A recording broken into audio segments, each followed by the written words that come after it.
bad about her as long as they don't talk bad about the sex, you see.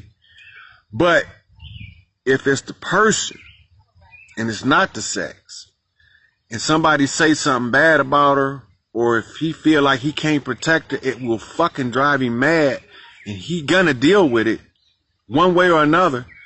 You're not gonna disrespect this person even though they not there. And I'm looking through my book of life, and one of the pages said, I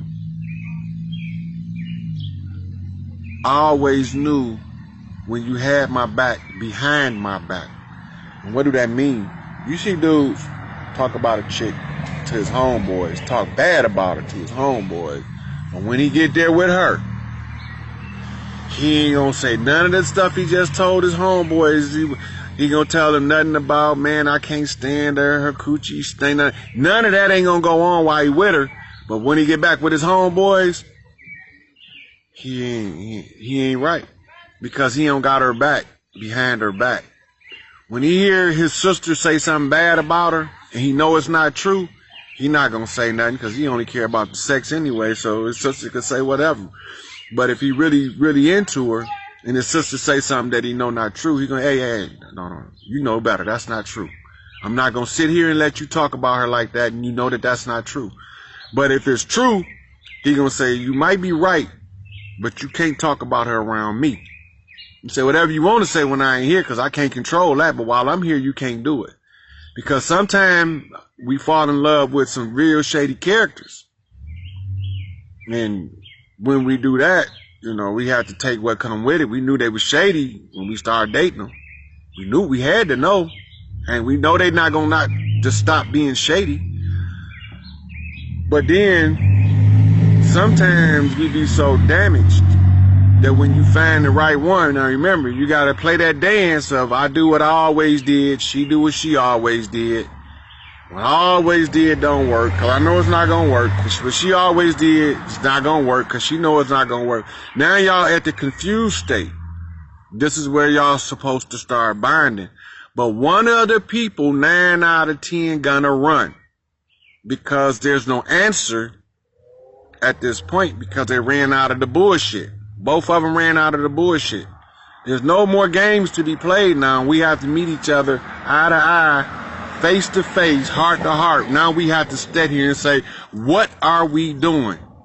Where are we going with this? Why are we even here? You know, you done tried all of the games you used to play, and I done tried all of the games I used to play. Why are we here now? The games ain't working now. Well, maybe it's time to stop playing games and start playing life. That's the baddest game to win. And if you got a partner in it, you unstoppable. And some of us got partners, but some of us don't. Me, it don't matter one way or another. I'm going to fight the fight. I love to fight. That's what I pass up sex for a good fight. So that ought to tell you something. So when it comes to the fight, I'm in for the fight. I roll my sleeves up. And there ain't no juggernaut that I'm going to back down from. So, I mean, I don't believe in going to war with the person I lay next to. Many people accept going to war with the person that they lay next to. I'm not going to do it. I'm not going to be in a relationship where we have to holler and scream all day at each other. That's going to war with the person you sleep next to. That's foolish. Sleeping with the enemy. Hell, if that's the case, I'd go get a hooker and get it over with. I don't want to go to war with the person I lay next to. I'd rather go to peace with them. See, in the proper context, the woman as a housewife or homemaker, she does a feng shui in the home. And that man don't want to go nowhere unless he absolutely have to, because when he go there, the world don't exist outside them doors until he go back in it.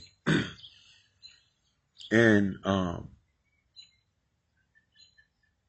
we all struggle with heartache for being foolish in trying to learn the process. Nobody understands that I don't know you. I just met you. I don't know if we're going to be compatible or not. But I'm willing to give it a try if you're willing to give it a try. So we give it a try. Now I'm trying to tell you out the gate, I don't know how to make this relationship functional yet because I don't know you yet. How do you get to know the person?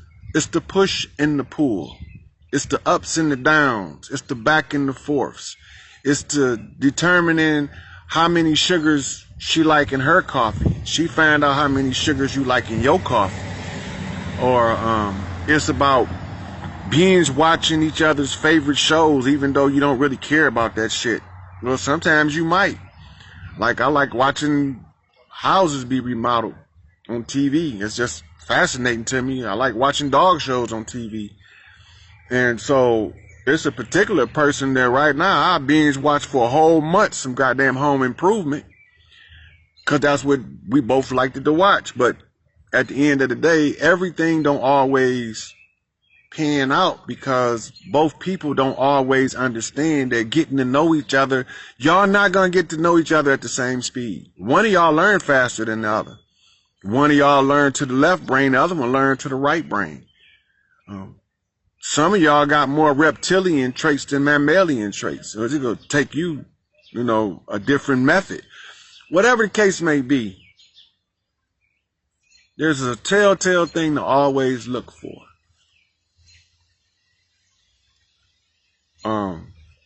Who's straight with you?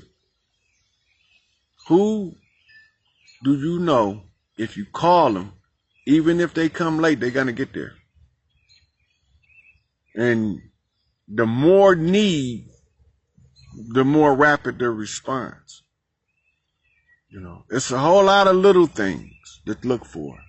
But at the end of the day, when both people done tried they shenanigans,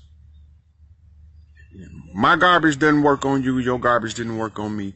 This is the part that you start to bind. Sometimes it'll take a month, sometimes it'll take 2 years to do the back and forth, depending on how many relationships y'all went through. Another thing most women don't know is every man you ever slept with, you walk around with a piece of him for the rest of your life. Yep. Every man you lay with alters you physiologically and psychologically. So the more relationships a woman have, the more influences from different males will cause problems for the next one, because most men don't know how to detox a woman from them past relationships in order to move her into a functional relationship. And we've lost what we used to have as a mechanism for that. It used to be a clan of women in every village. They still got them in Africa. If a woman break up with a relationship, she's not allowed to go back into another relationship until she then went and hanged out with these women and made sure that she got her equilibrium back and she's whole again. It's the same with men at war. You didn't have men come back from war and just jump back in the clan and go back to hunting and gathering like they was before the war. No, they weren't allowed to do that because of what they call today post-traumatic stress disorder.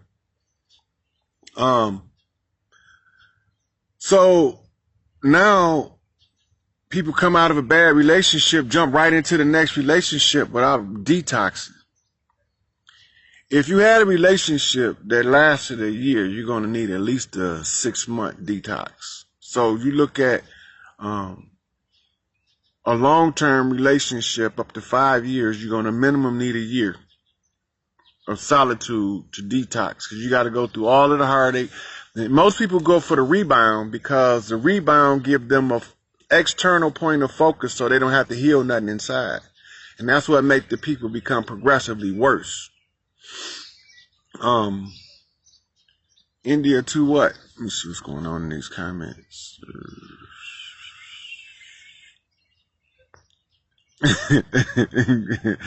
India, okay, I see, yeah.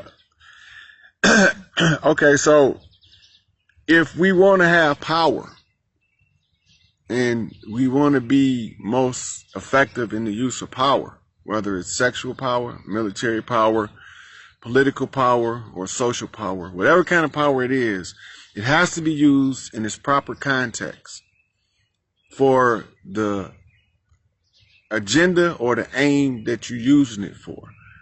And it has to be used in its proper methodology, meaning you don't use a BB gun to try to shoot down an airplane. India, me and you gonna have to do a private session, because you might be right. Most of these dudes is crazy. Most of them feel entitled, like you should be kissed their ass because they ain't did nothing. They just entitled and think every woman owe them because they're a guy. That was that patriarchal stuff that we trying to get out of. Yep, the Zulu did. That's absolutely correct. And they showed that in Shaka. Even Shaka itself had to go to the shaman before he came back to the tribe. No, they don't even pay that no attention. Because they all have to be made sure that they don't have any mental defects that would become counterproductive to the rest of the clan or contagious.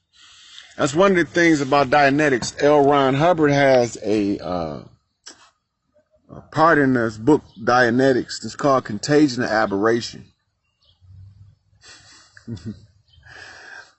Girl, we got to talk. Okay, so contagion and aberration is a term that L. Ron Hubbard coined when he was talking about how bad ideas infect other people. And he was saying that these bad ideas that he called aberrations move from person to person unrestricted, like the common cold through a society, until it's stopped by something such as Dianetics, which was his science of the mind and how to recover the mind. And I don't agree with the entirety of the Scientology, but L. Ron Hubbard gave some very useful things in understanding how the mind works, in decoding what's going on inside the mind in order to make this transition from regular to something greater than regular. Because we all have something inside us to push us higher. That's our inner power. And if we squander that power we have inside, we will never attain any power externally. And that goes to your sex energy. If a woman don't feel sexy, she's going to be bitchy. So she's got two options. You can move her toward her feminine and don't tolerate her masculine, and then she's going to feel more like a woman. She's going to feel more sexy than aggressive. But if you allow her to stay into that combat mode of her masculine, and that's when she becomes chronically bitchy, defensive about everything, and hard to live with. That ain't her fault in totality. It's both of y'all fault. But it ain't really y'all fault because we were taught wrong. We were taught wrong. We have to relearn how to live together and how to talk together and how to communicate with each other. All of that stuff we've been given to us under false pretense. And it was all designed to divide the families, keep us from having functional family units, because that's where the power is. When you start putting families back together and you start allowing the working class people to earn what they work for real, the whole dynamic of this life changes. So we have to start with the youth. Because a lot of the old people, really, to tell you the truth, as bad as I hate to say it, they need to be took out behind the barn with the lame horses and put out their misery, because they in the way. But the children, I haven't seen too many children that can't be redeemed. Even a sociopathic child, he got to be used within context. You can't just send a sociopath out into the general society like they do now, and they know who they is before they even born. So I don't even know why they try to act like they don't. They know from the parents who's going to produce sociopaths. And they try to push them together because that's what they want in the police force now, but that's the wrap for that. You're not going to be having none of that. So when you wonder why women being first of the earth right, they have first right of the earth right. That means they supposed to have a position of power that's unshakable, but they're all in the powerless position. It's because that they have been taught by a patriarchal system to undermine their sisters, not form a sisterhood and the sisterhood that's built on the empire. When they understood that, it was very difficult to break that system. That system was not broke by a single war march. That was a long, drawn out battle, or war, I should say. And it all started with a war in heaven, when the Queen of Heaven and Earth produced a son without the aid of a man, what you call an immaculate conception. And then they disgraced her. And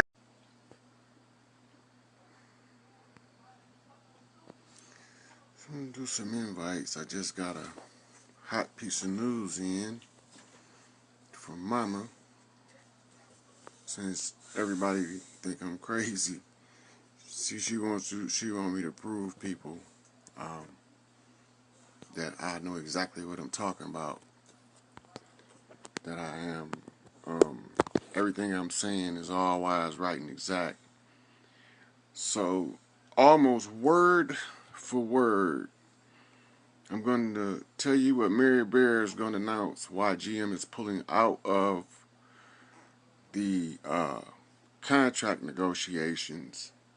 And before she even issued a statement, she's going to give a warning as to why GM is pulling out, and how they determined that it was time for them to back out of the negotiations with the UAW. Now, remind y'all, I'm telling y'all this before it hit the news.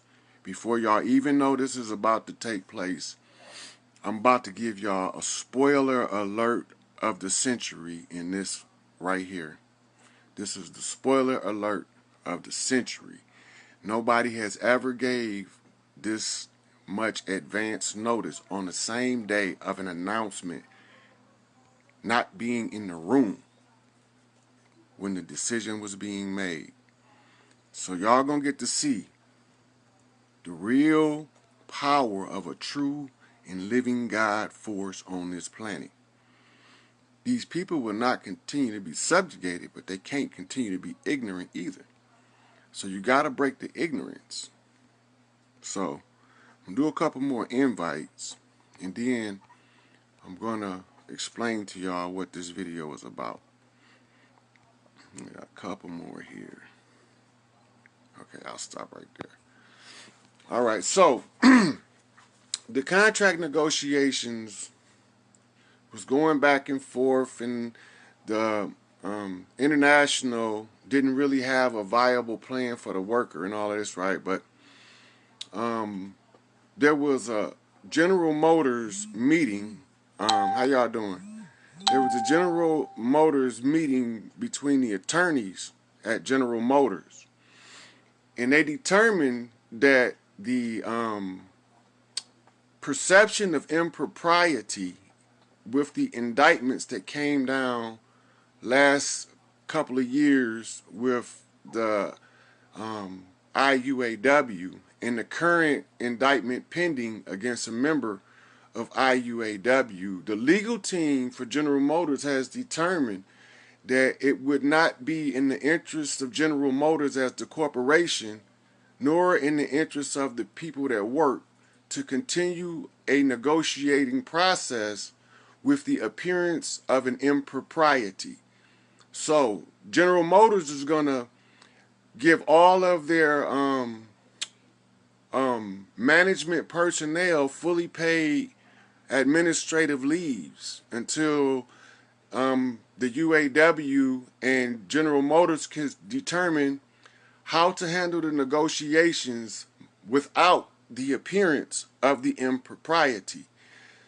It makes them susceptible to legal action to continue negotiating with a already suspect negotiating committee. So the legal team has advised Mary Barra that she should not continue to negotiate with the IUAW, nor GM should negotiate with UAW until they figure out a way to negotiate without the appearance of the improprieties of the past practice. And with that,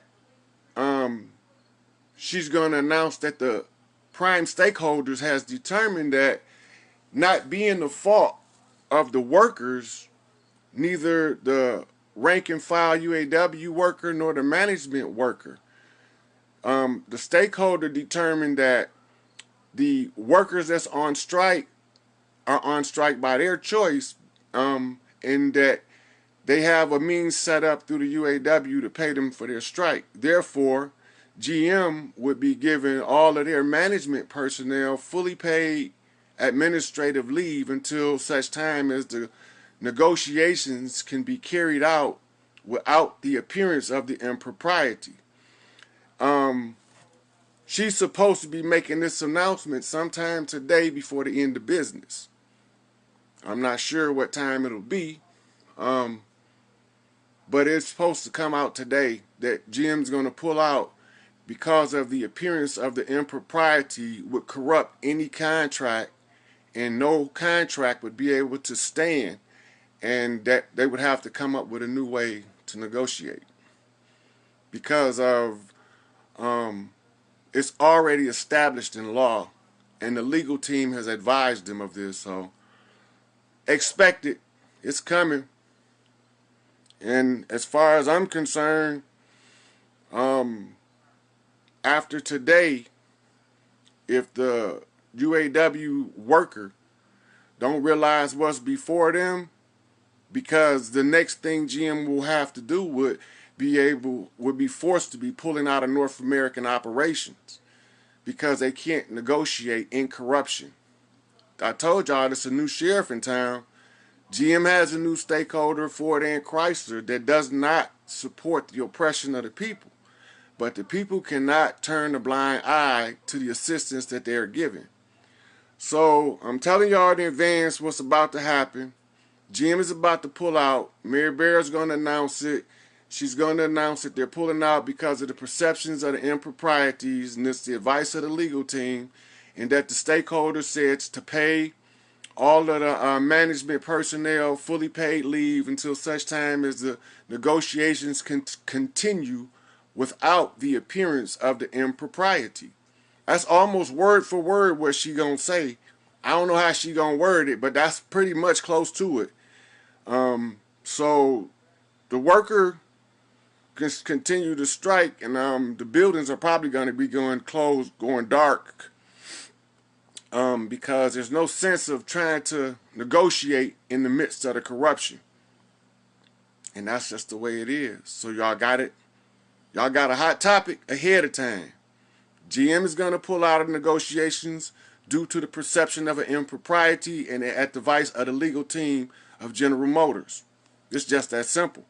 The contract cannot be negotiated under the current conditions because of the perception. The perception of impropriety would void any negotiated contract between IUAW and General Motors. Therefore, they will not be able to continue under the current conditions.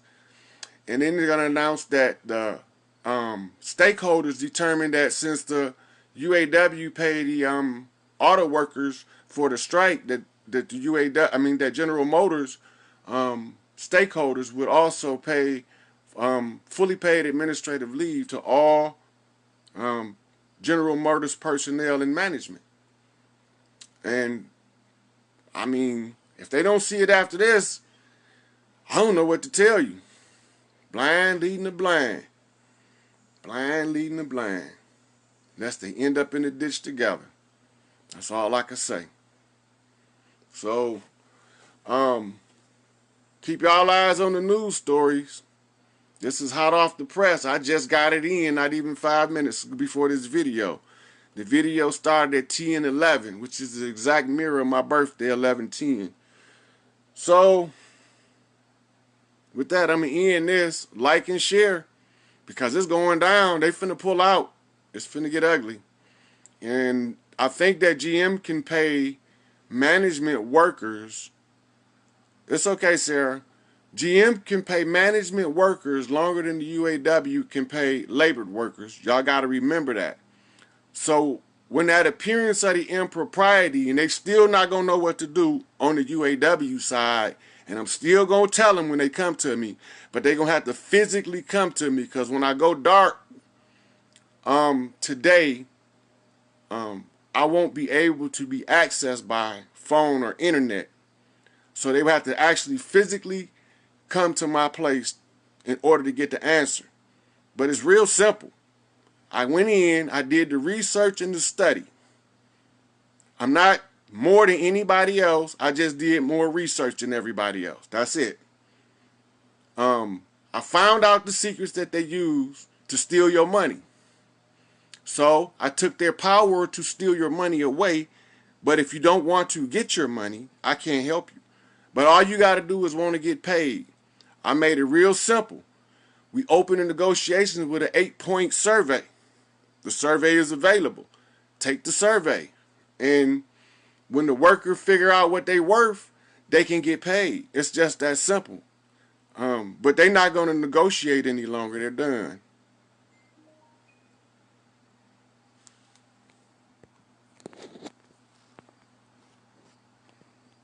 And I'm done too. So keep y'all eyes out. See what happens.